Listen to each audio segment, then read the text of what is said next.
Bonjour, je suis ravie de vous retrouver aujourd'hui pour cette 15e émission de la chronique Sensiblement Vous. Je suis Noémie Pruvot, praticienne holistique à Oloron-Sainte-Marie. La semaine dernière, je vous ai parlé de l'état de flow et je vous ai expliqué qu'il se présentait lorsqu'on est pleinement aligné. Et justement, ce mot alignement, on l'entend beaucoup, mais qu'est-ce que ça veut vraiment dire ? Et est-ce que c'est seulement une jolie formule spirituelle ou est-ce que c'est vraiment quelque chose de concret que l'on peut ressentir dans notre quotidien ? C'est ce que je vais vous partager aujourd'hui dans la chronique du jour.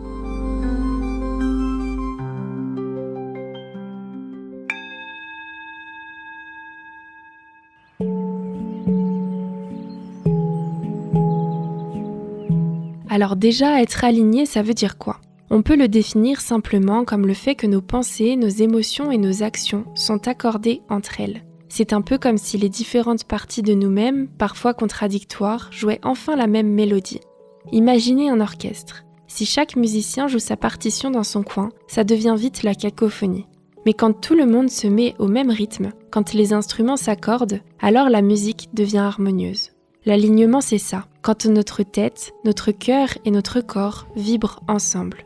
Vous l'avez sans doute déjà vécu, ce moment où vous prenez une décision et que même si elle est exigeante, vous sentez qu'elle est juste. Il y a une paix intérieure, une force tranquille qui vous accompagne. À l'inverse, quand on n'est pas aligné, on le ressent immédiatement, si on est attentif à ce qu'il se passe à l'intérieur de nous. On sent que ce n'est pas juste, on hésite, on fatigue et ça génère du stress. Souvent, c'est le mental qui va venir nous suggérer ses peurs et ses hésitations, car il veut éviter de nous mettre en danger. Pourtant, parfois, se diriger vers des actions alignées, c'est outrepasser ces obstacles érigés par notre mental. Pour vivre de façon alignée, il faut avoir le courage de suivre son cœur et non sa tête. Et souvent, quand on suit ce chemin du cœur, les synchronicités se mettent en place pour nous aider dans ce processus. Alors si votre mental vous parasite bien trop souvent, je vous invite à réécouter la chronique numéro 3 de Sensiblement Vous pour savoir comment le calmer. L'alignement, c'est aussi être fidèle à ses valeurs profondes. Par exemple, si l'une de vos valeurs est la liberté, mais que votre vie quotidienne vous enferme dans trop de contraintes, vous allez vous sentir en décalage. Si au contraire, vous créez un espace où cette valeur peut s'exprimer, alors vous retrouverez de l'énergie et de la joie. Être aligné, ce n'est pas chercher une perfection extérieure, c'est plutôt reconnaître ce qui est essentiel pour soi et rester fidèle dans ses choix.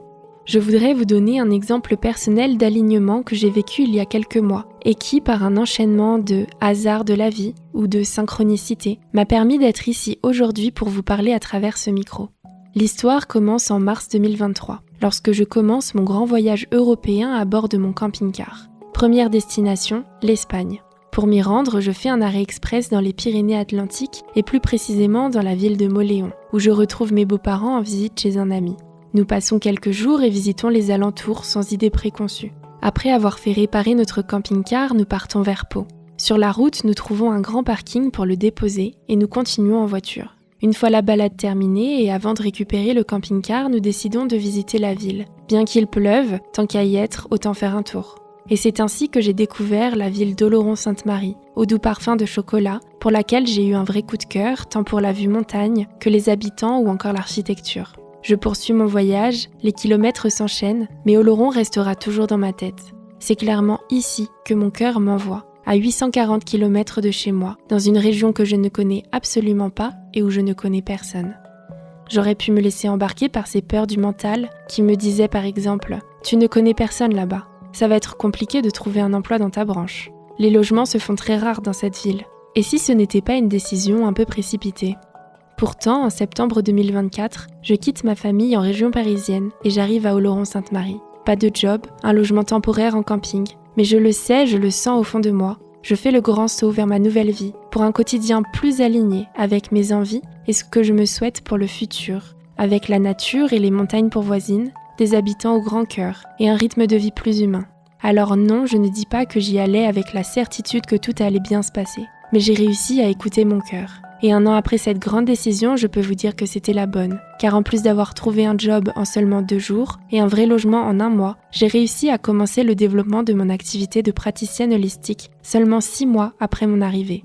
Une activité qui me faisait rêver, mais que je pensais impossible de développer avant minimum 2 ou 3 ans sur place. Mon mental avait prévu tous les plans, mais mon cœur, lui, guidé par mon intuition, a tout balayé en un revers de main. pour m'amener sur un chemin encore plus beau que ce que je pouvais espérer. Mais encore une fois, pour arriver à ce résultat, la vie m'a fait passer par des étapes très peu confortables. Alors que je cherchais désespérément un CDI en 35 heures dans les métiers du digital pour quitter mon poste chez McDonald's, impossible de trouver quoi que ce soit pendant les 5 premiers mois, même à distance. Je revois alors mes exigences et je me dis que finalement, un petit contrat en mi-temps, peu importe le secteur, ferait aussi très bien l'affaire. Je postule partout, mais même constat, aucun résultat favorable. Je désespère, je commence à me demander si j'ai vraiment fait le bon choix en venant m'installer ici, jusqu'au jour où je craque. Je m'autorise à écouter la voix de mon enfant intérieur, la voix de mon cœur. Je m'autorise à opter pour l'option qui me met des papillons dans le ventre. Celle que je vois pourtant comme la moins prudente, telle une bêtise que l'enfant trop sage que j'ai toujours été, s'autorise une fois dans sa vie. Je démissionne de chez McDonald's pour me consacrer à 100% sur le développement de mon activité de praticienne holistique. Pas de plan B, qu'un plan A. Je me dis que finalement, c'est en montrant ma confiance à l'univers et en faisant le premier pas dans le vide qu'il m'enverra les bonnes opportunités. Je mets alors toutes les chances de mon côté, en investissant dans des formations, en participant à des événements bien-être, en rejoignant une association qui s'appelle La Croisée des mots de Alain Houdier, qu'on peut retrouver également sur Radio Laurent, et en m'inscrivant aussi au réseau professionnel de Objectif Réseau, dirigé par Séverine Panouillère. Et ça marche. J'ai mes premiers clients, je commence à me faire connaître et je réussis même à obtenir ma chronique hebdomadaire sur Radio Laurent, celle que vous écoutez actuellement, Sensiblement vous. Les fins de mois restent serrées, mais je vois que ça prend, que la pompe est amorcée. Finalement, le plus dur est passé, qui était d'oser me lancer et affronter mes peurs les plus profondes pour rejoindre la voie de mon alignement intérieur.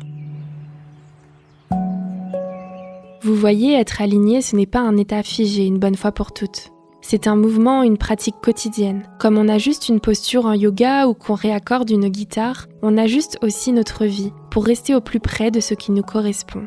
Et n'oubliez pas que les événements les plus désagréables font entièrement partie du processus de l'alignement. La vie nous amène à nous détacher. Et n'oubliez pas que les événements les plus désagréables font entièrement partie du processus de l'alignement. La vie amène à nous détacher et à nous libérer de ce qui n'est plus juste pour nous, afin de nous permettre d'accueillir de nouvelles opportunités plus alignées. Alors aujourd'hui, je vous invite à vous poser une question simple. Est-ce que ce que je fais en ce moment correspond vraiment à qui je suis ? Et si la réponse est non, quel pas puis-je faire, même si petit soit-il, pour me rapprocher de mon alignement ? Parfois, il suffit de très peu. Prendre du temps pour une activité qui nous nourrit, réajuster une relation, ou alors encore exprimer une vérité qu'on gardait pour soi. Enfin, être aligné, ce n'est pas une destination finale. C'est un chemin et c'est peut-être le plus beau cadeau que l'on puisse se faire.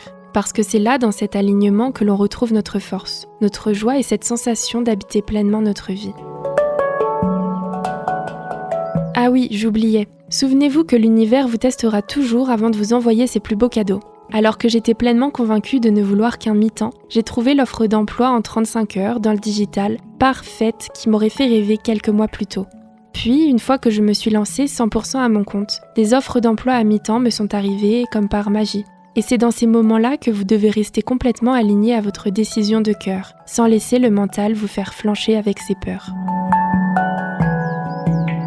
La semaine prochaine, je vous retrouve dans un nouvel épisode pour vous parler d'un sujet très lié à celui de l'alignement, la loi d'attraction. Je vous présenterai cet outil incroyable qui vous permettra d'attirer à vous tout ce que vous souhaitez, à condition que ce soit aligné.